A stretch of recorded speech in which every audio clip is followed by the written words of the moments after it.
Un père célibataire répare une voiture gratuitement. Une petite fille à l'intérieur murmure, c'est ma maman. Épousez-la, s'il vous plaît. La circulation matinale grouillait autour d'eux. Les pneus crissaient. Les moteurs ronronnaient. Les piétons se pressaient pour traverser la rue. Le soleil se reflétait durement sur les tours du centre-ville, renvoyant des éclats anguleux sur les pare-brises et les chromes. Elle la frappa du poing sur le volant. Pourquoi maintenant? Pourquoi aujourd'hui? Marmonna-t-elle, le souffle court, la sueur perlant à la racine de ses cheveux, son gilet d'affaires marine froissé par la tension. Elle jeta un œil au tableau de bord, l'aiguille de la température moteur était enterrée dans le rouge. Le Range Rover eut un dernier frisson, puis cala complètement au milieu du carrefour. À l'arrière, Lily, 6 ans, serrait son lapin en peluche. Ses yeux brillaient de peur. « Maman, on va être en retard ?» Elle tenta de paraître calme. « J'essaie, ma chérie. » murmura-t-elle, clignant rapidement des yeux. Elle était déjà en retard pour une réunion du conseil qui pouvait bouleverser l'avenir de son entreprise. Du coin de l'œil, elle vit un homme à vélo ralentir. Il observa le SUV et la foule frustrée. Il hésita, puis gara son vélo et s'approcha du côté conducteur. « Vous conduisez une voiture de luxe, mais vous ne savez pas l'entretenir, » grommela quelqu'un en passant. « Excusez-moi, » dit l'homme, sa voix tranchant nettement dans le chaos. « Vous avez besoin d'aide ? Je peux jeter un rapide coup d'œil. » Ella leva les yeux. Il portait un jean et une chemise de mécanicien usé. Un badge indiquait Jacques. Un sac à outils pendait à son côté. Elle hésita. « C'est un Range Rover. Je ne pense pas que ce soit quelque chose que l'on répare comme ça. » Il hocha la tête, jetant un regard par la vitre vers Lily. « Je comprends, mais elle a l'air effrayée. » Ella se tourna. Lily était raide, serrant fort son lapin, la lèvre tremblante. Ella soupira et ouvrit le capot. « D'accord, mais ne l'aggravez pas. » Jacques hocha la tête et se mit au travail. Il était rapide, concentré, calme au milieu des klaxons et de la chaleur. Ella resta debout à côté, bras croisés, encore tendus. Elle le regarda vérifier les câbles, les connexions. Quelques minutes passèrent, puis Jacques recula, s'essuyant les mains. « Un fil de thermostat desserré, dit-il. Ça devrait tenir jusqu'à un garage. » Ella se glissa au volant, tourna la clé. Le moteur démarra sans accroc. Elle cligna des yeux. « Vous l'avez réparé ?» Jacques esquissa un petit sourire. Content d'avoir pu aider. Elle attrapa son sac. « Attendez. Combien je vous dois ? » « Rien, dit-il. Juste une bonne action. Vous ne voulez vraiment rien. » Il secoua la tête, déjà en train de s'éloigner. « Merci, » lança-t-elle. Jacques leva la main sans se retourner. Puis une petite voix venue de l'arrière. « Attendez. » Jacques s'arrêta. Lily avait baissé sa vitre, tenant quelque chose à 2 mains. Un dessin au crayon de couleur, un peu froissé. « C'est ma maman, » dit Lily. « Épousez-la, s'il vous plaît. » Le temps sembla s'arrêter. Jacques se retourna lentement, surpris. Ella se précipita pour saisir le dessin. « Lily, ma chérie, non, on ne... » Mais Lily continua, calme et claire. « Ma maman n'a pas de mari. Moi je n'ai pas de papa, mais je pense que vous seriez un bon papa. » Jacques la regarda, sans rire, sans confusion, juste silencieux. Il jeta un œil à Ella, puis hocha la tête une fois. Les joues d'Ella s'enflammèrent. Elle serra le dessin contre sa poitrine. « Ma puce, c'est une grande chose à dire, » murmura-t-elle. « Mais il a réparé notre voiture, » répondit Lily. Et il sourit comme les papas. Ella n'eut pas de réponse. Tandis que Jacques remontait sur son vélo et disparaissait dans la circulation, Ella baissa les yeux sur le dessin de Lily. 3 bonhommes bâtons se tenant la main sous un soleil jaune vif, un grand, un avec de longs cheveux jaunes, et un petit avec des oreilles de lapin dessinées à côté. Elle le regarda longtemps, bien après que le feu soit passé au vert. Une semaine plus tard, elle gara son véhicule dans un petit garage coincé entre une laverie et une boulangerie, à peine croyant qu'elle était venue là exprès. Le Range Rover avait commencé à faire un léger bruit de cliquetis ce matin-là. Rien de grave, selon son assistante, probablement quelque chose de desserré, mais Ella s'était surprise à taper « garage du quartier » dans son GPS. Elle se dit que c'était juste pratique, rapide, proche, efficace. Mais quand elle se gara et vit l'enseigne défraîchie, Jacques s'auto-repère, quelque chose palpita dans sa poitrine. En descendant, Lily lui serra la main. « C'est là que travaille le gentil monsieur. » Ella hocha la tête sans rien dire. À l'intérieur, le garage était lumineux grâce à la lumière naturelle. L'odeur d'huile moteur flottait légèrement, mais l'espace était propre, ordonné. Les outils étaient alignés sur les murs, chacun à sa place. Jacques était sous le capot d'un pick-up rouge, s'essuyant les mains sur un chiffon. Il se tourna au son de la clochette et cligna des yeux. « Oh » dit-il en se redressant. « C'est vous. » Ella tenta de paraître détachée. « Oui, petit monde. » Il sourit. « Vous ne m'aviez pas l'air du genre à fréquenter les garages de quartier. » Elle haussa les épaules. « Mon assistante est en vacances. Google Maps m'a trahi. » Jacques rit doucement. « Quel est le problème ? » Un petit cliquetis dans le moteur. « Probablement rien, mais puisque vous avez fait des miracles la dernière fois. » Il lui fit signe d'ouvrir le capot. Pendant qu'il examinait le moteur, Ella remarqua une petite fille qui jetait un œil depuis derrière un meuble à outils. Elle avait des cheveux bruns bouclés, de grands yeux curieux, et des baskets qui avaient visiblement vécu plusieurs aventures. « Salut » dit Lily timidement. « Salut » répondit l'autre fille. « Je m'appelle Ruby. » Lily regarda sa mère pour avoir la permission, puis se tourna vers Ruby. « Tu veux dessiner avec moi ?» En quelques minutes, les deux filles étaient assises sur un pneu de rechange près du bureau, coloriant tranquillement avec les crayons du sac de Lily. Jacques jeta un œil vers elle. On dirait qu'elle prépare un cambriolage. Ella esquissa un sourire. Plutôt la paix dans le monde avec des paillettes. Il rit sous cape et reprit son travail. Bouclier thermique desserré, facile à réparer. Pendant qu'il travaillait, Ella se surprit à l'observer. Il y avait une douceur dans sa façon de bouger. Rien de précipité, rien de forcé. Il n'était pas ce qu'elle imaginait d'un mécanicien, ni d'un homme en général. Pas de vantardise, juste de la concentration. Quand il eut fini, il referma le capot et s'essuya les mains. « C'est bon. » Elle ouvrit son sac. « Laissez-moi au moins vous payer cette fois. » Il hésita. « Et si on prenait un café plus tôt ? Un jour. » Sans pression. Ella cligna des yeux. Ce n'était pas une phrase de drague. C'était simple, honnête, respectueux. « Je vais y réfléchir » dit-elle. Et Jacques sourit simplement tandis qu'elle installait Lily dans le SUV. Elle remarqua quelque chose d'étrange sur la banquette arrière. Un petit sac plastique soigneusement noué était posé à côté de la boîte de crayons de Lily. « Qu'est-ce que c'est » murmura-t-elle en l'ouvrant. À l'intérieur, une paire de petites baskets blanches, fraîchement lavées et lacées de rose, exactement à la taille de Lily. Lily se pencha pour regarder. « Elles sont comme celles de Ruby » dit-elle joyeusement. Les yeux d'Ella s'écarquillèrent. Elle se tourna vers Jacques, qui rentrait déjà dans le garage, sans rien dire. Il n'en avait pas parlé. Ne les lui avait pas tendus, juste laissés là. Elle se souvint soudain que l'un des lacets de Lily s'était effiloché ce matin-là. Que Jacques avait jeté un bref regard vers le bas en s'accroupissant près de la voiture. Que les chaussures de Ruby étaient propres, bien entretenues, clairement pas neuves, mais choyées. Ella déglutit difficilement. C'était un si petit geste, discret, attentionné, totalement inattendu. Elle s'assit au volant et marqua une pause avant de démarrer. Lily s'adossa à son siège, battant joyeusement des pieds. « Maman » dit-elle. « Je pense que Ruby et moi allons être meilleurs amis. » Ella regarda dans le rétroviseur et vit les deux petites baskets posées près de sa fille.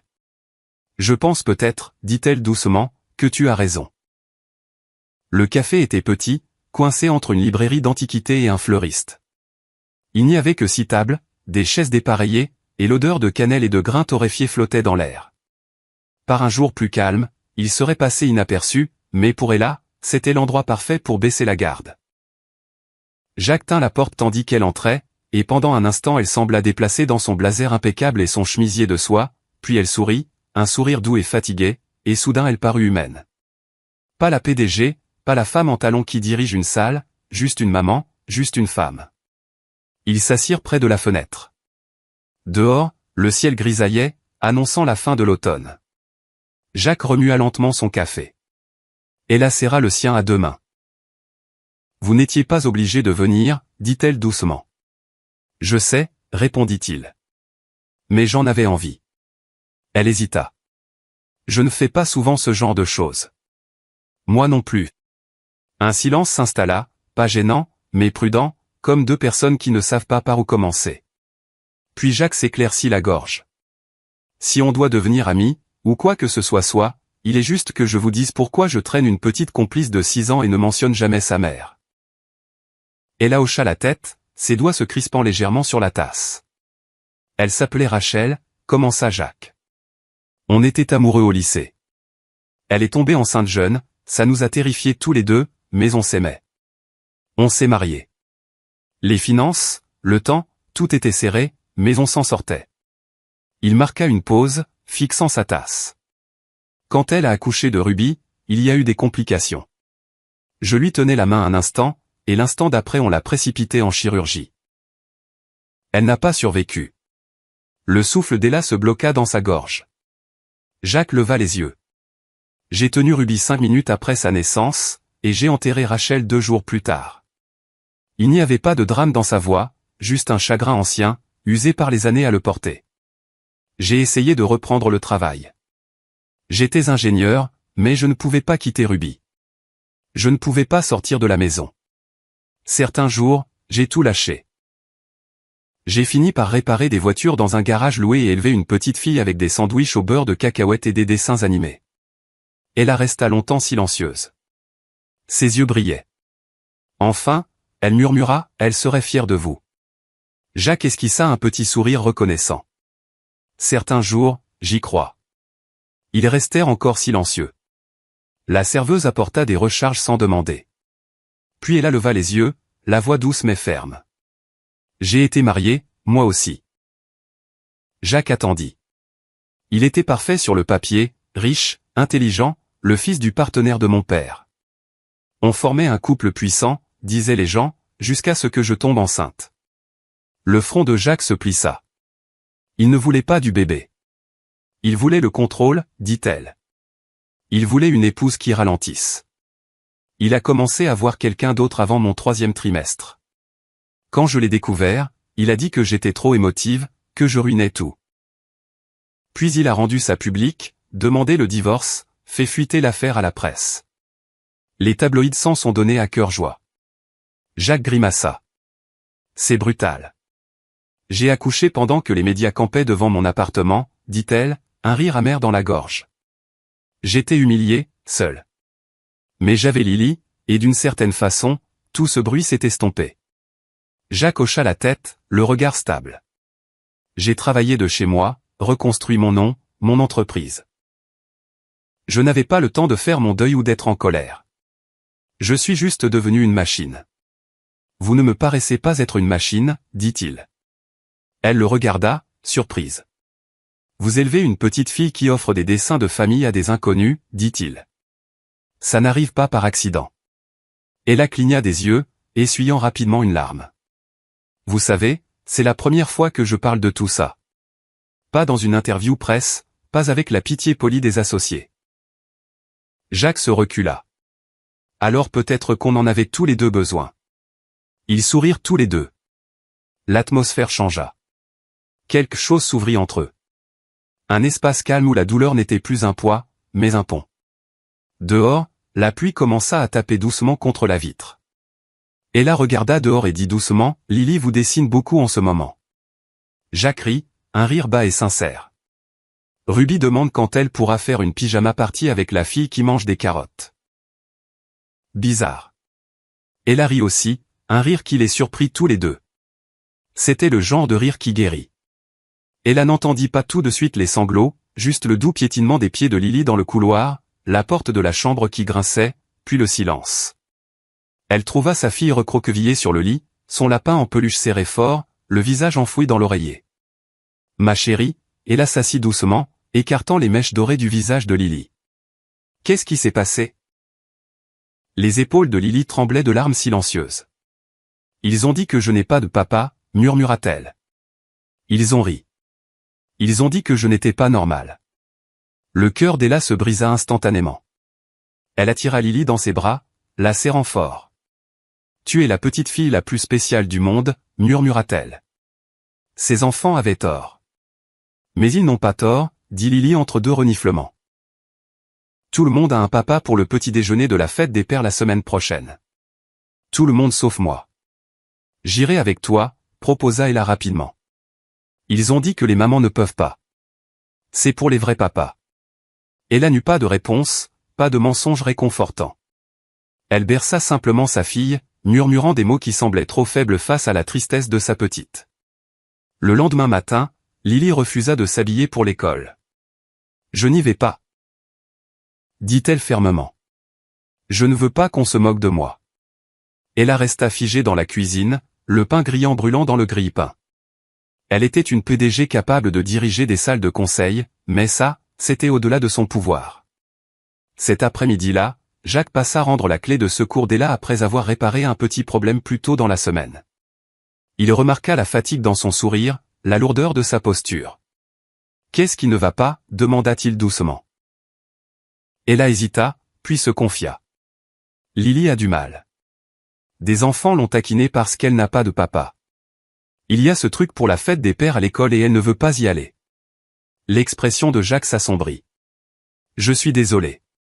Aucun enfant ne devrait ressentir ça. » Ella hocha la tête. « Je ne sais simplement pas comment arranger les choses. » Jacques n'offrit pas de conseils. Il leva les yeux vers la fenêtre de la chambre de Lily, puis dit calmement au revoir. Cette nuit-là, bien après que les lumières se soient éteintes dans leur rue tranquille, Jacques marcha jusqu'à l'école. Il portait une feuille pliée, dessinée à la main avec des feutres de couleur, et la scotcha soigneusement sur le mur près de l'entrée. En haut, un dessin au crayon représentant une petite fille tenant la main d'un grand homme et d'un lapin en peluche. En dessous, en grosses lettres colorées. Lily est la fille la plus courageuse que je connaisse, de la part de son deuxième papa fier. Le matin venu, les élèves commencèrent à se rassembler autour de la note. Certains souriaient, certains montraient du doigt. Les enseignants hochaient la tête, murmurant doucement. Quand Lily arriva, tête baissée, elle regarda à peine jusqu'à ce qu'une fille accourt. « Lily, c'est ton papa qui a dessiné ça ?»« Ce n'est pas mon vrai papa, » marmonna-t-elle. Une autre fille rayonna. « Mon beau-père ne m'a jamais fait un truc comme ça. » Un garçon ajouta, « J'aimerais que mon papa dise des choses comme ça. » Lily cligna des yeux. Puis lentement, elle sourit. Cet après-midi-là, elle surgit dans la voiture, rayonnante. « Maman, ils ont vu le panneau de Jacques. Ils ont adoré. » Ella la fixa. « Jacques a fait quoi ? » Il a fait un panneau pour moi avec un dessin. Il l'a mis sur le mur. Tout le monde l'a vu. Ella serra le volant, muette, quelque chose gonflant dans sa poitrine, quelque chose qu'elle ne pouvait nommer. Ce soir-là, elle roula jusqu'au garage. Jacques était à l'arrière, les coudes dans le capot d'un camion. « Vous n'étiez pas obligé de faire ça, » dit-elle calmement. « Je sais, » répondit-il sans lever les yeux. « Mais vous l'avez fait. » Cette fois, il croisa son regard. « Je voulais juste qu'elle sache qu'elle n'est pas seule. » Ella s'approcha. Elle a souri aujourd'hui pour la première fois depuis des jours. Jacques haussa légèrement les épaules. Elle le méritait. Il y eut une pause. Pas gênante, juste pleine. La voix d'Ella baissa. Ça a compté plus que, vous savez, pas seulement pour elle, pour moi. Ils restèrent là en silence. Pas comme des amants, pas comme quelque chose de défini, mais comme deux personnes liées par quelque chose de plus doux, quelque chose qui ne criait pas, une sorte d'amour dessiné au crayon, éclairé par la douce lueur du matin. Le parc s'étendait en couleurs chaudes, le soleil de fin d'après-midi projetant de longues ombres, une brise faisant frémir les arbres. Des rires résonnaient depuis l'aire de jeu voisine tandis que Jacques déballait une glacière modeste de l'arrière de son pick-up. Ella étala une couverture à carreaux sous un grand chêne. Ruby et Lily couraient autour d'eux, les bras chargés de snacks et de jus de fruits. « N'oubliez pas les chamallows » cria Ruby. « Ils sont à côté de la limonade » dit Jacques en souriant, son regard croisant celui d'Ella. Ils détournèrent tous les deux les yeux rapidement, le genre de regard qui contenait quelque chose d'inexprimé. L'idée avait commencé simplement. Ruby voulait un pique-nique.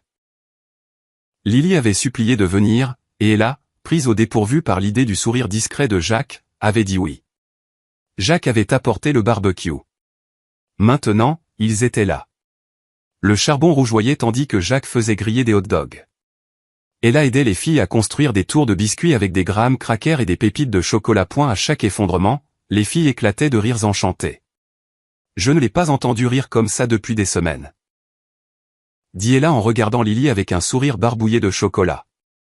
Elle avait juste besoin d'une raison, répondit Jacques. Ils s'assirent côte à côte sur la couverture, un espace confortable grandissant entre eux. Pas encore romantique, pas défini, mais quelque chose de doux et présent. Après le dîner, les filles filèrent faire voler un cerf-volant. Jacques commença à nettoyer le barbecue. « Je vais vous aider », proposa Ella en attrapant un plateau. Elle grimaça.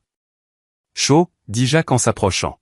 « Montrez-moi. » « Ce n'est rien », commença-t-elle, mais sa paume était déjà rouge. Il prit doucement son poignet. « Ça va peut-être piquer un peu. » Il ouvrit la glacière et en sortit une bouteille d'eau froide. Tandis qu'elle s'asseyait, il versa l'eau soigneusement sur sa main, puis l'essuya avec une serviette. Sans réfléchir, il se pencha et souffla doucement sur la brûlure, comme un père le fait pour un enfant. Ella leva les yeux vers lui. Jacques se figea, réalisant ce qu'il venait de faire.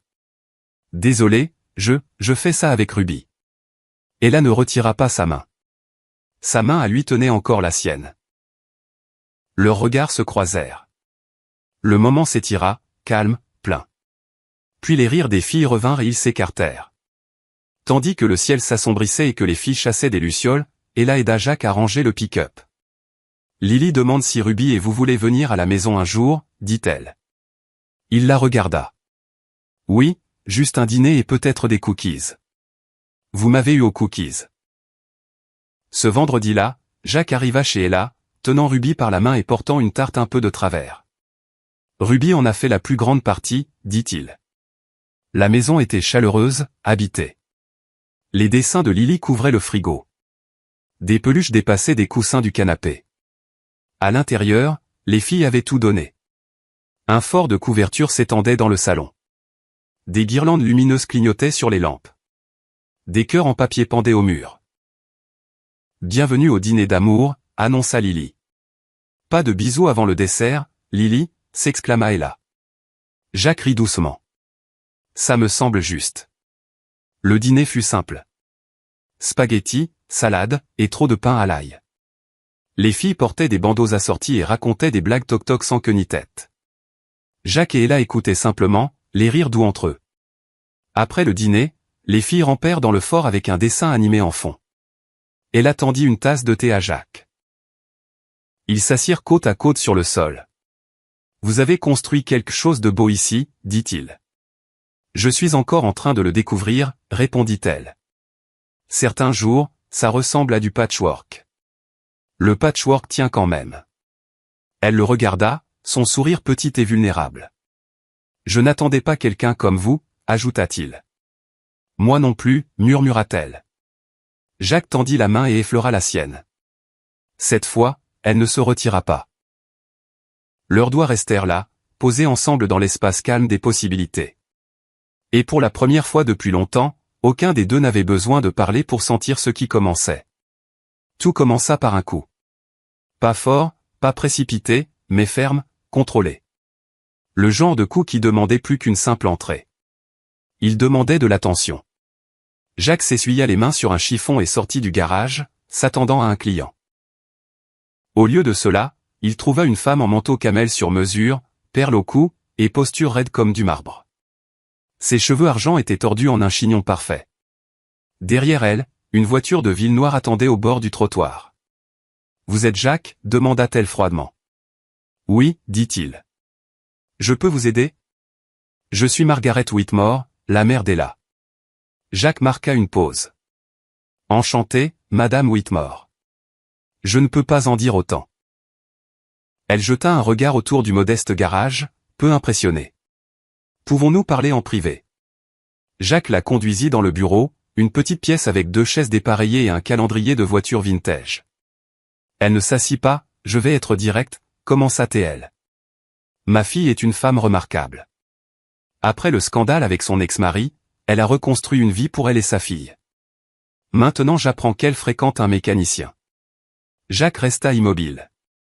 Avec moi. Oui, dit-elle, le ton plus tranchant. Et vous semblez être un homme assez gentil. Mais ne faisons pas semblant que vous appartenez à son monde.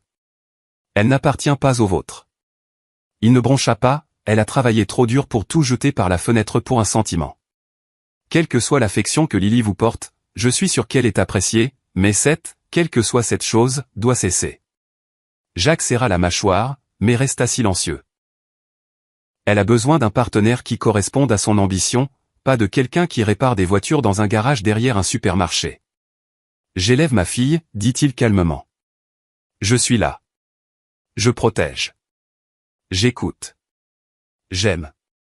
Ça ne suffit peut-être pas pour vous, mais ça pourrait suffire pour Ella.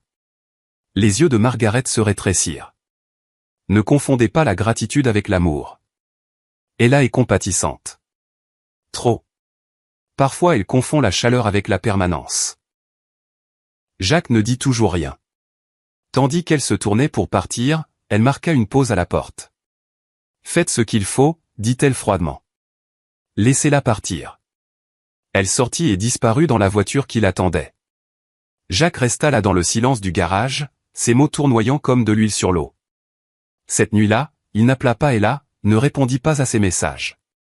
Quand Ruby demanda si elle reverrait Lily ce week-end, il dit simplement, pas cette semaine. Les jours passèrent. Puis une semaine. Ella appela une fois de plus. Jacques regarda l'écran s'allumer avec son nom, mais le laissa s'éteindre. De l'autre côté de la ville, Lily attendait chaque après-midi sur le porche. Ses dessins restaient inachevés sur la table de la cuisine. Le lapin en peluche restait intact sur son oreiller. Jacques est fâché contre moi, demanda-t-elle un soir, à peine audible. Ella s'accroupit à côté d'elle. Non, ma chérie, il n'est pas fâché. Il est juste occupé. Il me manque, dit Lily. Je sais. Ella écarta les cheveux du visage de sa fille. Il me manque à moi aussi. Au garage, le rythme de Jacques ralentit. Il travaillait, mais sa concentration faiblissait. Ses yeux se tournaient sans cesse vers le trottoir comme s'il attendait que quelqu'un n'apparaisse. Un soir, Ruby entra en tenant 2 briques de jus. J'ai pris celle à la pomme pour toi. Jacques sourit faiblement. Merci, ma puce. Elle s'assit sur le banc à côté de lui. On va revoir Lily? Jacques hésita. Probablement pas, Ruby pencha la tête. À cause de sa grand-mère qui ne t'aime pas, Jacques se figea. Tu as entendu ça? J'étais derrière la porte ce jour-là. Il soupira. Je ne voulais pas que tu entendes. Elle avait tort, dit Ruby. Elle ne te connaît pas comme moi. Jacques détourna le regard. Peut-être qu'elle a raison. Ruby resta silencieuse puis, doucement, tu vas abandonner à cause de moi. Sa tête se releva brusquement. Non, jamais. Elle baissa les yeux sur ses baskets. Tu dis toujours que tu veux que je sois heureuse. Mais quand on était avec elle, on était heureux. Jacques déglutit difficilement. Elle te faisait sourire, papa. Lily me faisait rire. On était comme une équipe. Il ne put parler. La voix de Ruby était petite mais ferme. Ne laisse pas quelqu'un d'autre nous dire à quoi une famille est censée ressembler. Il la serra contre lui et la tint fort. Et pour la première fois depuis des années, Jacques laissa les larmes venir. Pas de faiblesse, mais parce qu'une petite fille lui avait rappelé ce qu'était vraiment la force et ce que signifiait se battre pour l'amour. La confrontation eut lieu autour d'un thé. Margaret Whitmore était assise à l'îlot immaculé de la cuisine de sa fille, soulevant une tasse en porcelaine délicate avec une élégance exercée. Ella se tenait en face, bras croisés, épaules tendues. J'ai parlé avec lui. Dit calmement Margaret. Le mécanicien. Le cœur d'Ella sombra. Je lui ai demandé de s'éloigner pour ton bien. Les doigts d'Ella se crispèrent légèrement sur le marbre. Et il l'a fait? Margaret hocha la tête comme si c'était une victoire. Ella détourna le regard, mâchoire serrée. Vous n'aviez pas le droit. J'avais tous les droits, rétorqua Margaret. Tu n'es pas une adolescente irresponsable, Ella. Tu es mère. Tu diriges une entreprise. Tu n'as pas le droit de tout jeter pour du sentiment. La voix d'Ella baissa. Ce n'est pas du sentiment, mère. Il est gentil. Il est stable. Il est là. Il répare des voitures. Il répare plus que ça, dit Ella, la voix montant maintenant. Il a réparé le cœur de ma fille quand je ne pouvais pas. Il a réparé le mien, et je ne savais même pas qu'il était brisé. La bouche de Margaret s'amincit. Tu mérites mieux. Non, dit Ella fermement. Ce que je mérite, c'est quelqu'un de bon, qui aime sans ego, qui s'agenouille sur une couverture de pique-nique pour souffler sur une brûlure sans réfléchir, qui écoute quand je parle et ne me demande jamais de rapetisser pour tenir à côté de lui. L'expression de Margaret vacilla. Je n'ai pas besoin de votre approbation. J'ai besoin d'un partenaire. Et Lily, elle a besoin d'un père, pas d'un CV. Margaret inspira, sur le point de parler, mais Ella la coupa. Vous m'avez toujours dit d'être forte, dit-elle. Alors laissez-moi être forte maintenant. Laissez-moi choisir avec qui je veux marcher dans cette vie. Laissez-moi choisir le bonheur. Un silence tomba entre elles. Puis Ella se tourna et partit. Elle ne s'arrêta pas, attrapa son manteau, enfila des chaussures plates, clé en main. Lily était chez une amie pour une soirée pyjama, et la maison semblait trop calme. En ouvrant la porte d'entrée, ses yeux tombèrent sur quelque chose sur le paillasson, une feuille de papier construction pliée. Elle s'agenouilla, la ramassa et l'ouvrit lentement. À l'intérieur, un dessin au crayon. 4 bonhommes bâtons se tenant la main sous un ciel de gribouillis bleu et un soleil jaune. 2 petites filles en robe. Un grand homme aux cheveux bruns. Une femme blonde en talons. Dans le coin, écrit de 2 écritures différentes, nous avons déjà une famille. Lily et Ruby. La gorge d'Ella se serra. Elle serra le dessin contre sa poitrine, les larmes montant vite et pleines. Elle ne les essuya pas. Elle ne les arrêta pas. Elle courut simplement. Le ciel s'ouvrit alors qu'elle arrivait sur le parking devant le garage de Jacques. La pluie tombait en rideaux obliques et lourds. Les lumières à l'intérieur étaient éteintes. Elle sortit quand même. Elle resta près des portes fermées, trempée en quelques secondes, bras autour d'elle, cœur battant. Pendant un moment, elle pensa partir, mais quelque chose la voix de Lily, le rire de Ruby, les mains calmes de Jacques la cloua au sol. Alors elle attendit. 10 minutes, 20, 1 heure. Puis la porte grinça. Jacques était là, encadré par les ombres et la lumière chaude. Ses yeux s'écarquillèrent en la voyant. Ella ne put parler. La pluie coulait sur son visage, ses cheveux, ses mains, mais son regard ne vacilla pas. Il fit un pas en avant. « Vous êtes là » dit-il doucement. Elle hocha la tête. « Je pensais » commença-t-il, mais elle leva doucement la main. « Je sais ce que vous avez fait » dit-elle. « Je sais pourquoi vous vous êtes éloigné, mais je ne vous ai jamais demandé de me protéger comme ça. » Il la regarda, la douleur profondément gravée. « Je ne voulais pas rendre votre vie plus difficile. Vous étiez la seule partie qui la rendait plus facile, murmura Ella. Le souffle de Jacques se bloqua. « Je vous ai choisi, murmura-t-elle. Et je vous choisis encore. » Il s'approcha. La pluie entre eux s'adoucit, flouta. Ils étaient maintenant à quelques centimètres. Plus de mots. Seulement des yeux qui avaient vu la douleur.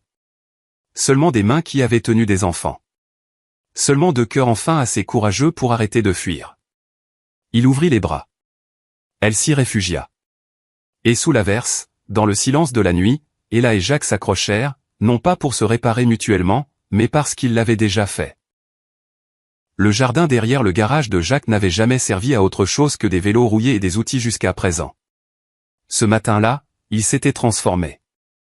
Guirlandes lumineuses tendues entre les poteaux de la clôture, chaises pliantes en rang net, peau maçonne remplie de fleurs des champs, un arche de lin blanc oscillant doucement dans la brise. Ce n'était pas grandiose, mais c'était parfait. Jacques se tenait sous l'arche, chemise impeccable, mains jointes. Ruby était à côté de lui en robe blanche et basket rose, serrant un petit bouquet. « Tu es nerveux, papa » murmura-t-elle. « Un peu » admit-il.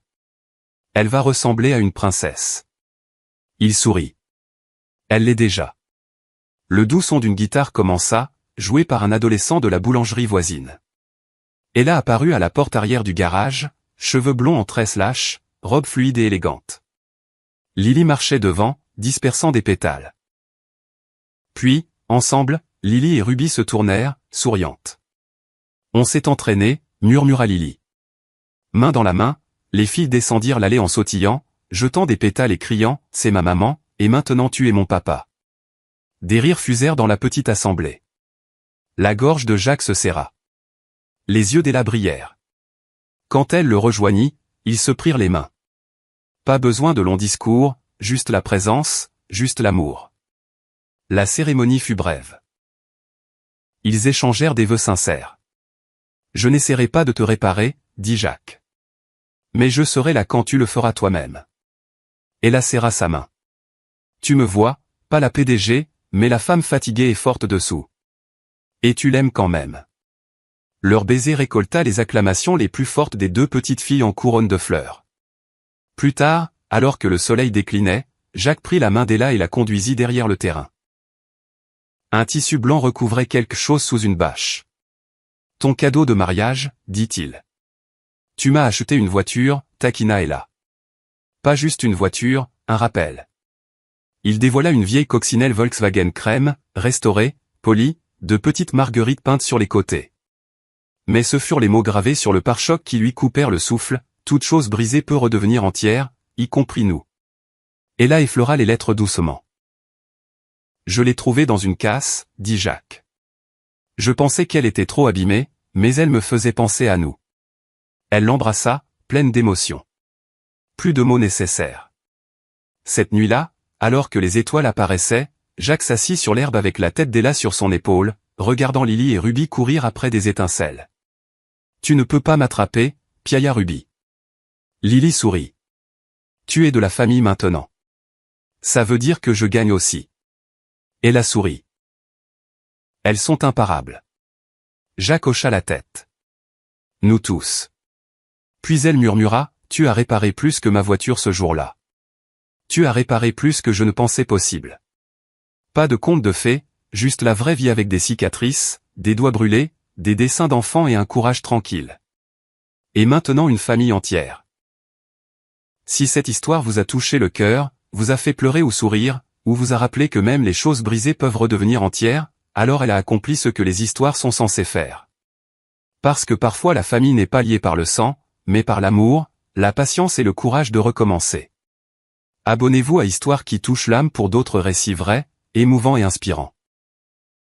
Et rappelez-vous, même le plus petit acte d'amour peut changer le monde de quelqu'un. À la prochaine, restez gentils, restez pleins d'espoir, et continuez à croire aux secondes chances.